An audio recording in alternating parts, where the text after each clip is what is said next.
दर्शक बंधु घरे आपणकर विभिन्न समस्या चली आपणकर घरे जहाँ भी करूचंती आपणकर घरे अशांति रोची समस्या रोची आर्थिक परिस्थिति हो बा जेकोसी रोग हो आपण घरे निश्चित भाव में आपको अशांति रखी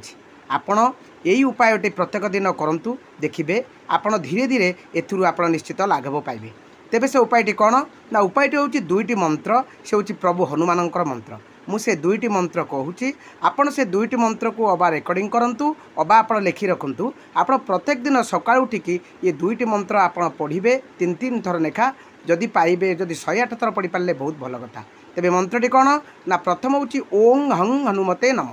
ओं हं हनुमते नम ओं हं हनुमते नम एवं द्वितीय मंत्रटी हूँ ओं हं हनुमताय रुद्रावताराय सर्वशत्रु संग्रणाय सर्वरोगहराय सर्ववशीकरणाय रामदूताय स्वाहा। यही दुईटी मंत्र पढ़ु।